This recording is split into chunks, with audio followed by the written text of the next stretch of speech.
काय भाव झाला? 1280 1280 रुपये गेलाय मित्रांनो. कांद्याची क्वालिटी बघा. कुठले शेतकरी? पांगरीचे पांगरीचे शेतकरी. आपले व्यापारी. हे व्यापारी आहेत. काय नाव आपलं? विनायक शेठ. बरं शेत, आपण बाजारभावाबद्दल काय बोलू शकतो? आपण शेतकऱ्यांना काही मेसेज देऊ शकतो का? काही वाढू शकते का काय? शेतकरीला आता कम्फर्टेबल म्हणजे शेतकरीचं कसं असतं माहितीये का, आता आम्ही बी काही ठरवू नाही शकत. पुढे आमच्या बाजाराला जर भाव भेटला तर आम्ही यांच्या मालाला भाव देऊ. आम्हाला पुढे जर कधी अडचण राहील तर आम्ही काय करणार? हे तर आहेच. हिवरगाव मार्केटचे व्यापारी आहे. हा. ही अति उत्तम आहे. तर आपल्या जवळच्या लोकांना चांगले चांगले म्हणजे हे लई वर नेऊन घालते नाही, लई खाली पाडते नाही, एक असं. लेवल धरून चालते.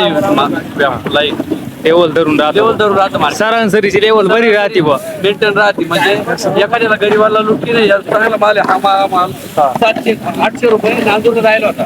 800 रुपये. इथं 1280 1280 रुपये गेला इडा. हा म्हणजे अतिउत्तम मार्केट आहे. असं. व्यापारी वर्ग आपल्यासारखा तरुण आहे सगळा. शेतकऱ्याचा विचार करण्याचा व्यापारी वर्ग काय आहे. माहितीये का, आम्हाला यांच्या शेतकरी शिवाय होणार नाही, शेतकरीलाही व्यापारी शिवाय होणार होणार नाही. नाही. बरोबर आहे. हो. त्यांच्यामुळे त्यांना व्यवस्थित त्याचं पण समाधानी होणं व्हायला पाहिजे. आमची तीच प्रयत्न आहे. असं बस. बाजारभाव चांगले असले तर तुम्हाला 4 रुपये गडा त्या.